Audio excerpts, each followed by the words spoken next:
Part game, part puzzle. If you do it right, it's a functional work of engineering art. Designed with meticulous precision, disguised as chaos, it has been gleefully sold by the millions for over 60 years. An intriguing study of environmental determinism, and that goes both for the invention and the inventors. Hi, I'm Dan Larson, and this is the history of Mousetrap.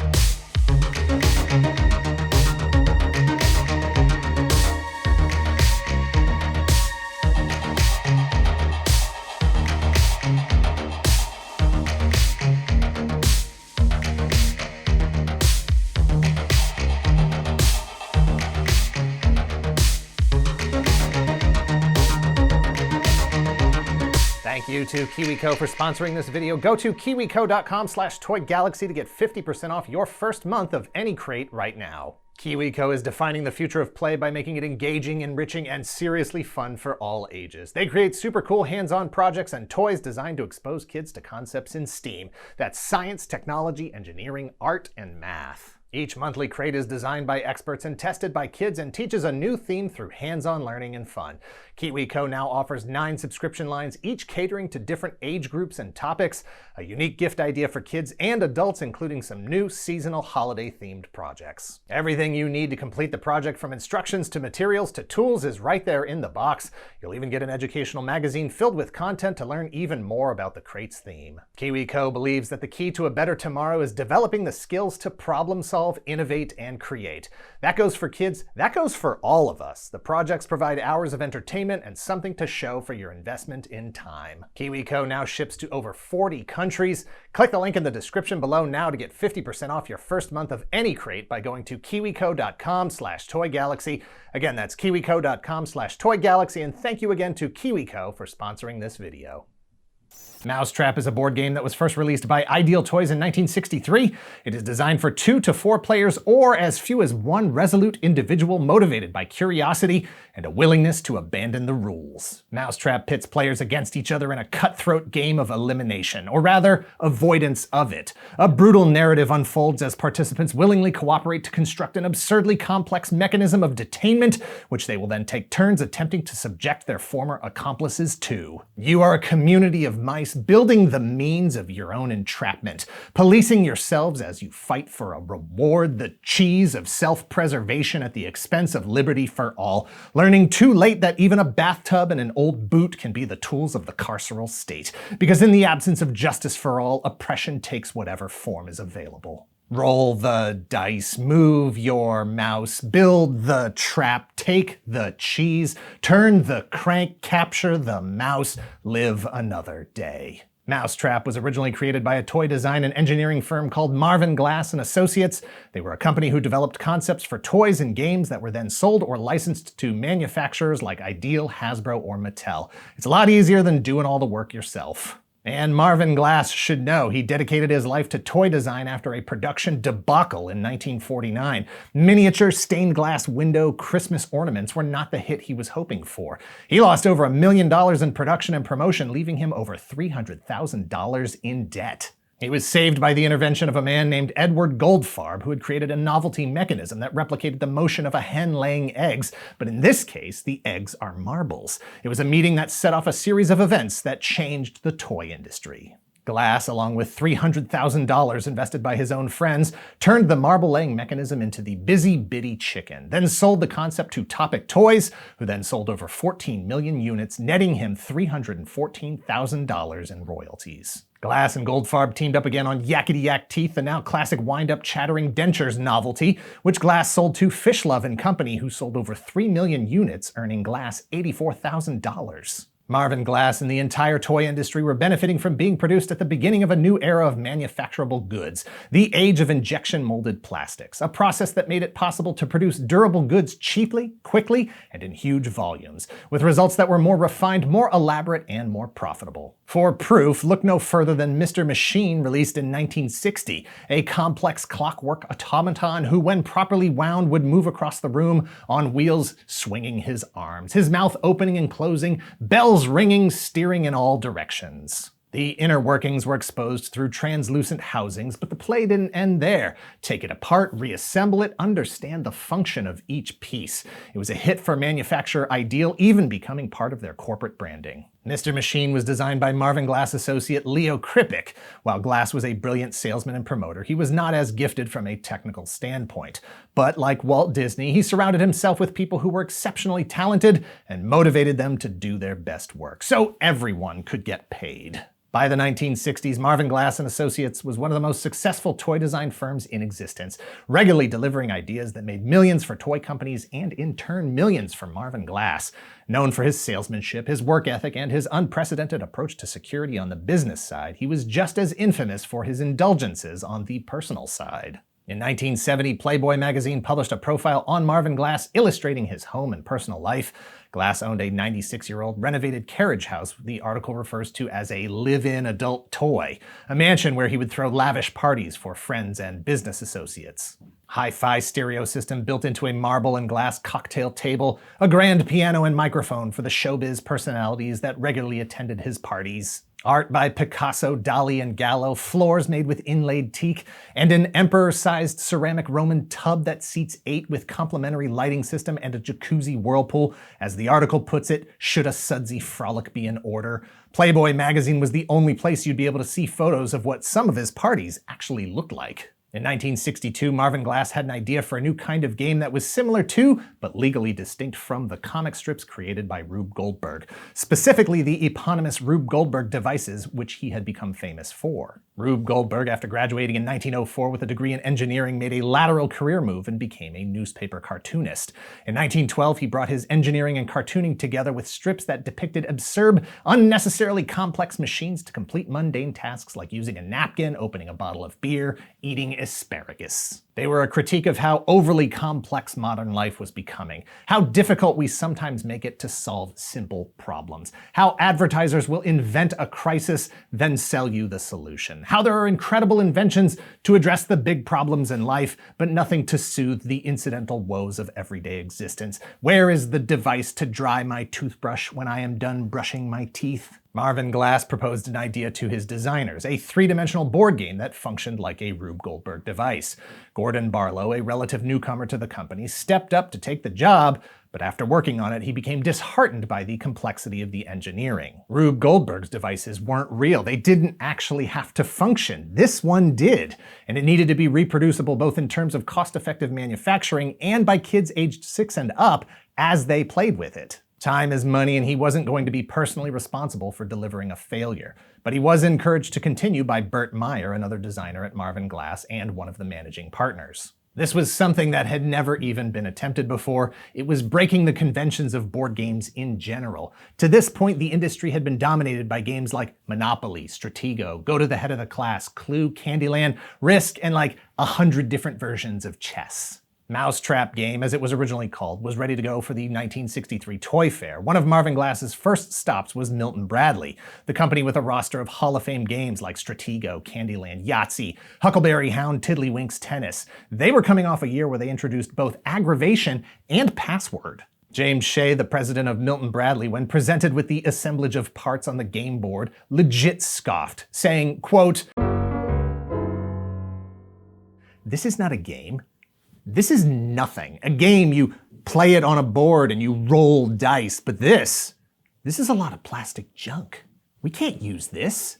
Glass and Meyer were caught off guard by the reaction. They knew what they had presented was different, but they saw it as revolutionary. Not playing like a normal game they thought was the selling point. That said, in Milton Bradley's defense, Parker Brothers passed on it as well.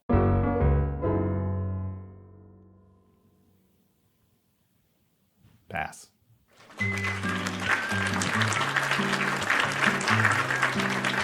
Because Mousetrap wasn't really a game yet. It was still an idea visualized, but not realized. Glass was going to need someone else who could see the concept, someone who could complete the puzzle. In the end, their ideal business partner was ideal.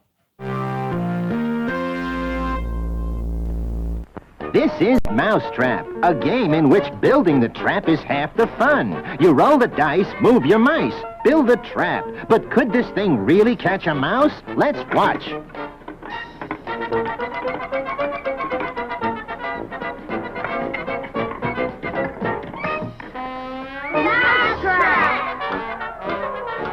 The Mousetrap game. It's from Ideal.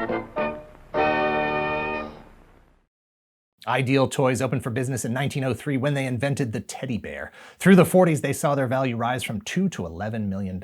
In the 50s, they expanded their operations internationally. After the successful collaboration with Marvin Glass and Associates on Mr. Machine in 1960, they followed it up with Robot Commando in 1961, Bop the Beetle, King Zor, and Gaylord in 1962. By Toy Fair 1963, they were looking for another hit. They were looking for Marvin Glass. Ideal Toys bought Mousetrap and gave it to their designer, Harvey Hank Kramer, who was able to see the final vision of Mousetrap. Hank has been described as, quote, a toy designer who didn't like children, including his own. In a 2004 Denver Post article, his daughter Wendy remembers tiptoeing around in pajamas, awed by but trying not to aggravate the hard-drinking men who gathered with her father to play toss-across in the living room. Toss-across, of course, one of the many games he invented, including Score 4, Hands Down, Kaboom, and Kerplunk.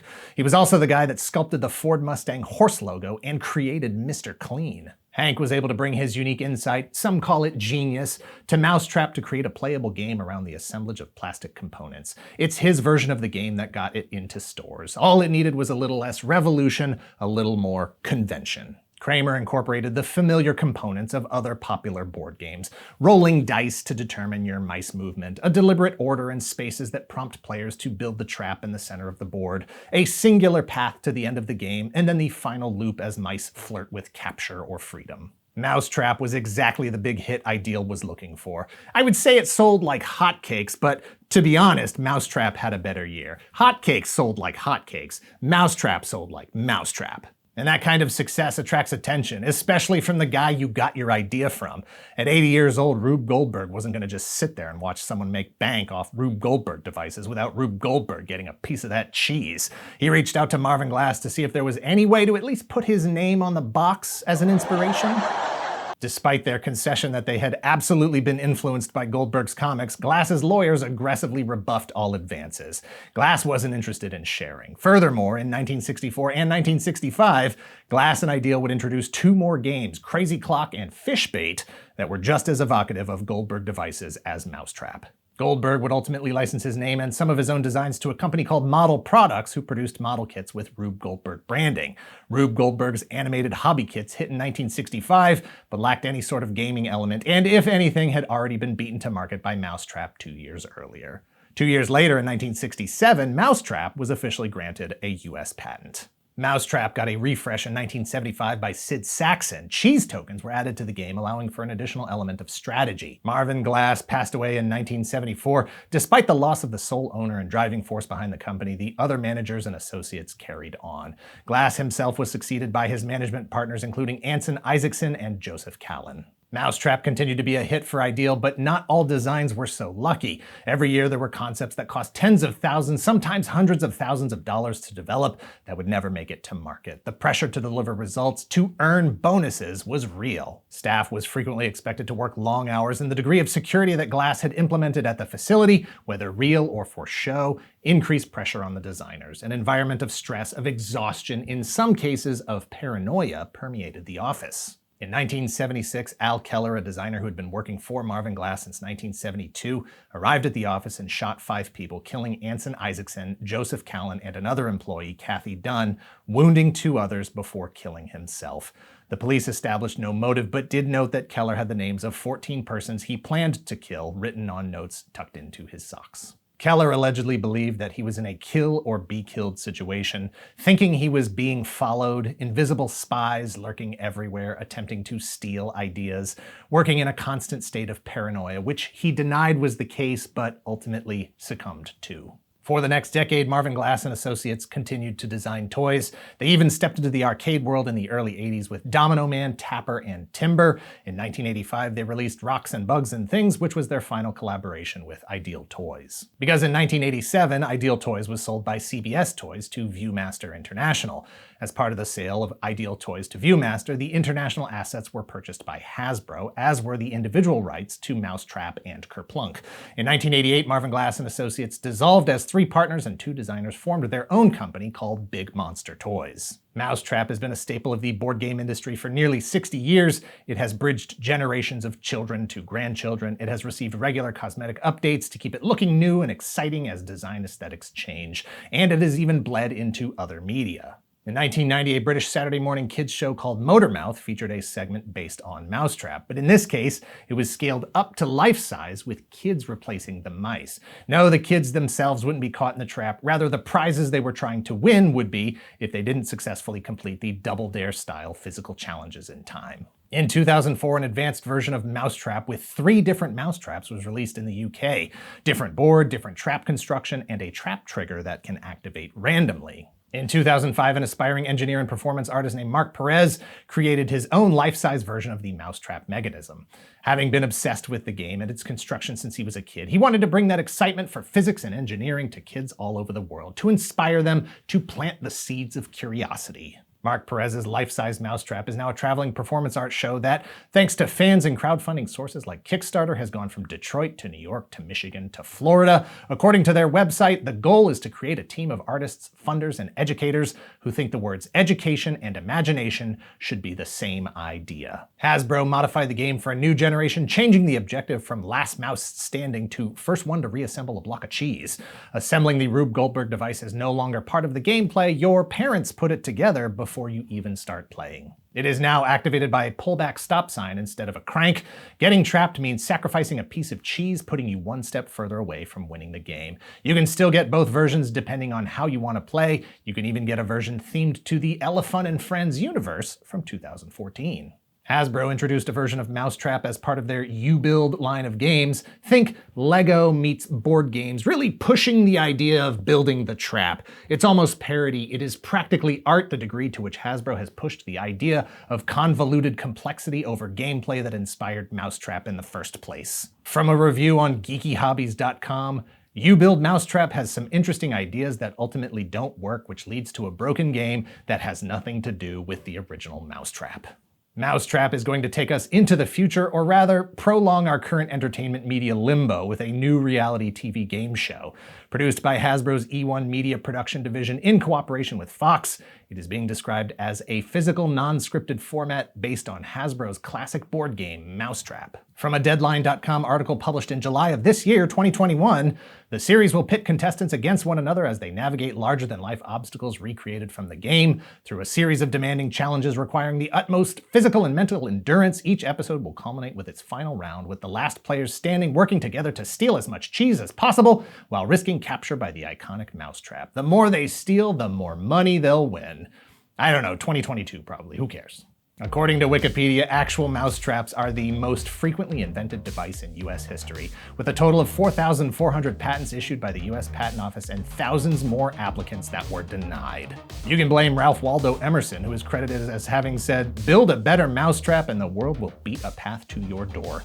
Whether he meant that literally or figuratively is up for debate, but it's hard to argue that anyone has ever built a more entertaining mousetrap than Marvin Glass, his associates, and Ideal Toys. Thanks for watching. Please hit like, hit subscribe if you're not already a subscriber. Thank you very much to those of you who already are. Thank you again to KiwiCo for sponsoring this video. Check us out on Twitch at twitch.tv/toygalaxy if you're in the position to help the channel grow. If you would like early access to the videos ad-free and early, please visit our Patreon at patreon.com/toygalaxy and let us know in the comments down below if you've ever played Mousetrap. And by played, I mean follow the actual rules, rolled the dice, got the cheese, tried to eliminate the other players, and not just sat there building the trap for 10 minutes. Because I haven't. I've built the trap several times, different versions, and never once knew how to play the game or even bothered looking up the rules. It's the same way I cook dinner. It's not hard. You just look at the picture on the box. You match the colors and the shapes, and then everyone rolls the dice and tries to be the last one standing. You're colorblind. I didn't cook anything. I don't cook.